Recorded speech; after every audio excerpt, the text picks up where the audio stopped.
Assalamualaikum warahmatullahi wabarakatuh. Perkenalkan, nama saya Ayu Lendari, NIM 11903060. Prodi Ekonomi Syariah kelas 3A. Di sini saya akan mempresentasikan resume materi tentang puasa, zakat, praktik membayar zakat, dan nikah. Untuk memenuhi tugas kuliah UAS Fikih Ibadah. Mari kita simak pembahasannya. Yang pertama, puasa. Saum atau puasa menurut bahasa Arab adalah menahan dari segala sesuatu seperti menahan makan, minum, nafsu, menahan berbicara yang tidak bermanfaat, dan sebagainya. Sedangkan menurut istilah, puasa adalah menahan diri dari sesuatu yang membatalkannya. 1 hari lamanya mulai dari terbit fajar sampai terbenamnya matahari dengan niat dan beberapa syarat. Dasar hukum puasa dalam firman Allah Quran Surah Al-Baqarah ayat 183 yang artinya, hai orang-orang yang beriman, diwajibkan atas kamu berpuasa sebagaimana diwajibkan atas orang-orang sebelum kamu, agar kamu bertakwa.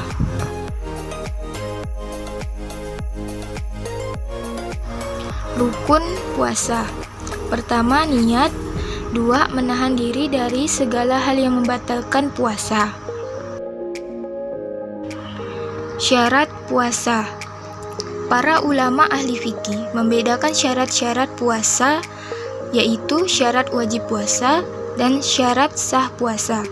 Syarat wajib puasa meliputi beragama Islam, berakal atau akil, atau orang yang gila tidak diwajibkan puasa, baligh atau sampai umur, kuat atau mampu berpuasa, atau qadir. Yang kedua, syarat sah puasa yang mencakup: pertama, beragama Islam. 2. Mumayyiz atau mengerti dan mampu membedakan yang baik dengan yang buruk. 3. Suci daripada darah haid, nifas, dan wiladah. 4. Dikerjakan dalam waktu atau hari yang dibolehkan puasa.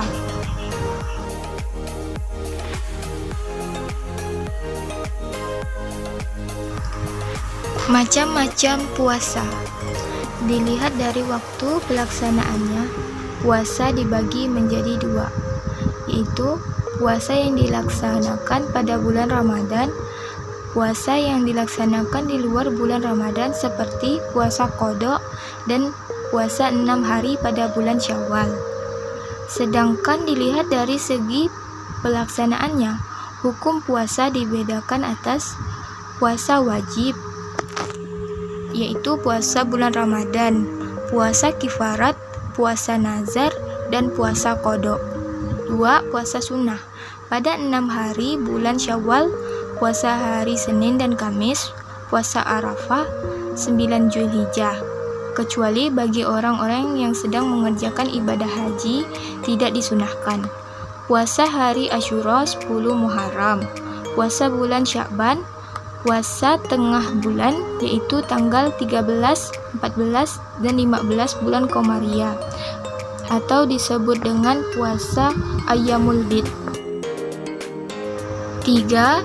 Puasa haram, yaitu haram berpuasa pada waktu-waktu tertentu, misalnya pada hari raya Idul Fitri 1 Syawal, hari raya Idul Adha 10 Zulhijjah, dan hari-hari tasyrik 11, 12, dan 13 Zulhijjah.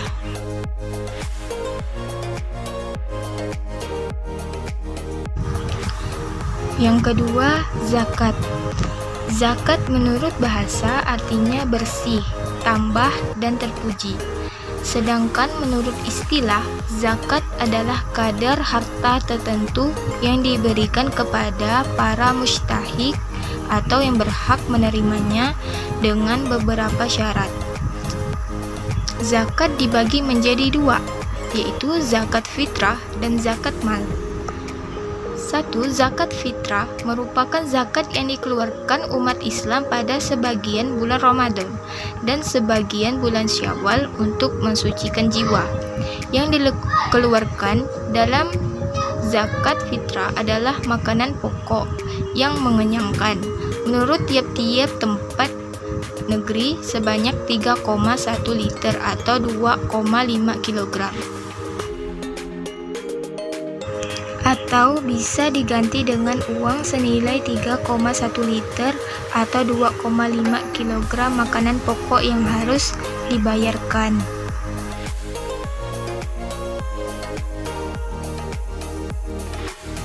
Yang kedua, zakat mal.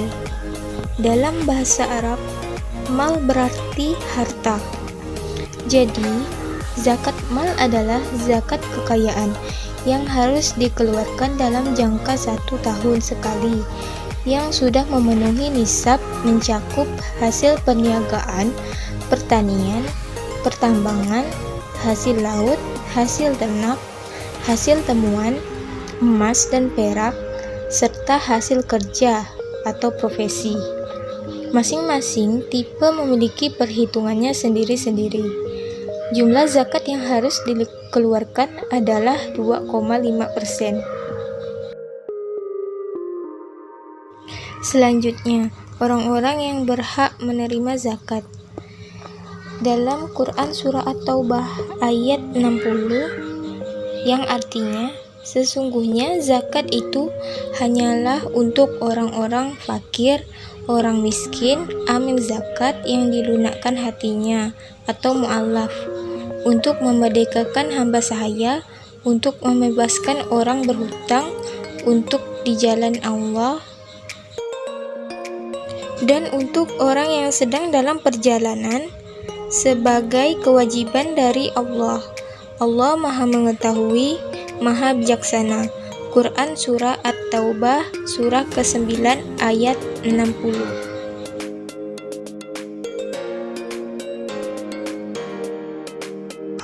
Dengan ayat Al-Quran tersebut dapat dijelaskan bahwa orang yang berhak menerima zakat itu ialah sebagai berikut.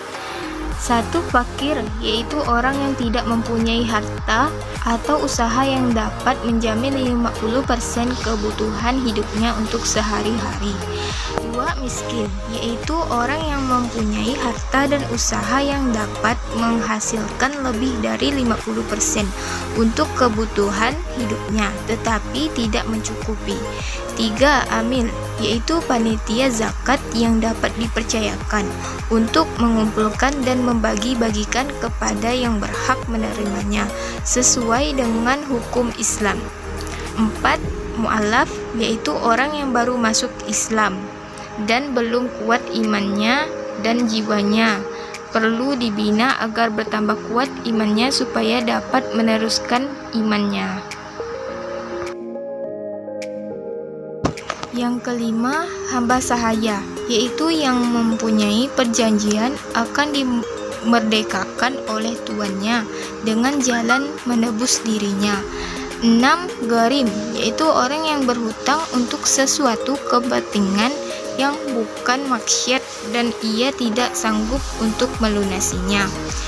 7. Sabillah, yaitu orang yang berjuang dengan sukarela untuk menegakkan agama Allah.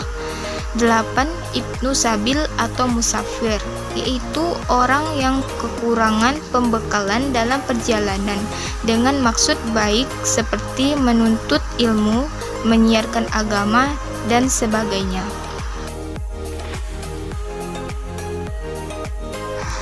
Materi ketiga, praktik perhitungan zakat. Pertama, zakat fitrah. A. Akan membayar zakat fitrah dengan harga beras 10.000. Maka berapakah yang harus dibayar si A? Rumusnya per orang sama dengan 2,5 kg dikali harga beras di pasaran per kilogram, sama dengan 2,5 kg dikali 10.000 sama dengan 25.000. Jadi si A harus membayar zakat fitrah sebesar Rp25.000. Contoh perhitungan zakat mal. Pak Beni akan menzakatkan emas. Jumlah total emas beliau di rumah adalah 1000 gram yang tersimpan selama 1 tahun.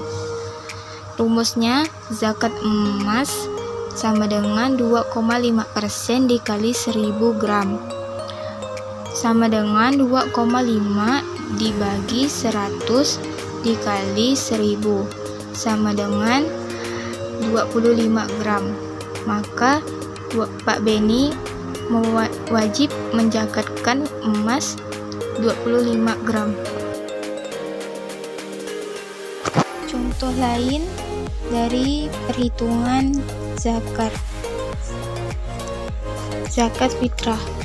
Ada sebuah keluarga yang terdiri dari 2 orang tua dan 3 orang anak. Harga beras yang biasa dia makan sehari-hari bersama keluarga adalah 12.000. Maka berapakah yang harus dibayarkan untuk zakat? Rumusnya, per orang sama dengan 2,5 kg dikali harga beras sama dengan 2,5 kg dikali 12.000 sama dengan 30.000 per orang. Jika 5 orang maka 30.000 dikali 5 sama dengan Rp150.000. Jadi yang harus dikeluarkan adalah Rp150.000. Contoh lain zakat mal. Bapak Wahyu selama 1 tahun penuh dengan emas yang tersimpan sebanyak 100 gram, sehingga Bapak Wahyu sudah dapat digolongkan wajib zakat emas sesuai yang dimiliki. Jika harga emas saat ini Rp707.000 per gram, maka emas tersebut senilai Rp70.700.000. Berapakah zakat yang harus dikeluarkan? Zakat emas yang perlu Bapak Wahyu tunaikan sebesar 2,5% dikali Rp70.700.000 sama dengan Rp1.767.500. Selanjutnya, materi keempat, nikah. Kata nikah berasal dari bahasa Arab nikahun yang merupakan masdar atau kata asal dari kata nakaha yang artinya perkawinan. Secara istilah, nikah artinya suatu akad yang menghalalkan pergaulan antara seorang lelaki dan seorang perempuan yang bukan mahramnya hingga menimbulkan hak dan kewajiban di antara keduanya dengan menggunakan lafaz nikah.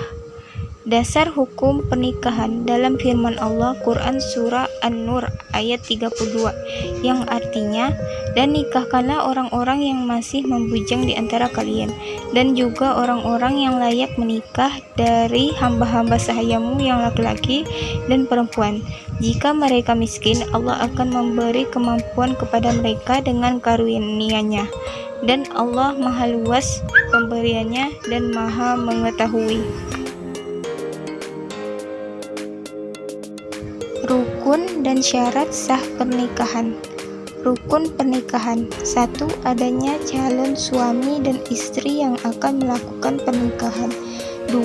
Adanya wali dari pihak calon pengantin wanita. 3. Adanya 2 orang saksi. 4. Sigat akad nikah yaitu ijab dan qabul yang diucapkan oleh wali atau wakilnya dari pihak wanita dan dijawab oleh calon pengantin laki-laki. Syarat sah pernikahan. 1. Adanya calon suami. 2. Adanya calon istri. 3. Adanya wali. 4. Ijab dan qabul. 5. Adanya mahar. Macam-macam perkawinan yang terlarang. 1. Nikah mut'ah. Nikah mut'ah disebut juga dengan nikah sementara atau nikah terputus oleh karena laki-laki yang menikahi wanita itu untuk sehari atau seminggu atau sebulan saja. Nikah mut'ah atau nikah muwaqqat atau nikah muwaqqati adalah nikah untuk jangka waktu tertentu. Kedua, nikah tahlil. Secara etimologi, tahlil berarti menghalalkan sesuatu yang hukumnya adalah haram. Nikah tahlil dengan demikian adalah nikah yang dilakukan untuk menghalalkan orang yang telah melakukan talak 3 untuk segera kembali kepada istrinya dengan nikah baru. Ketiga, nikah syigar. Hadis dari Rasulullah SAW, artinya telah mengabarkan kepada kami dari Abdullah bin Yusuf, dari Malik, dari Nabi, dari Ibnu Umar radhiyallahu anhu, sesungguhnya Rasulullah SAW melarang nikah syigar. Nikah syigar itu ialah seseorang mengawinkan anak perempuannya dengan syarat orang lain yang mengawinkan anaknya tadi juga mengawinkan anak perempuannya dengannya, di mana anak keduanya tidak terdapat mas kawin atau mahar. Hadis riwayat Al-Bukhari.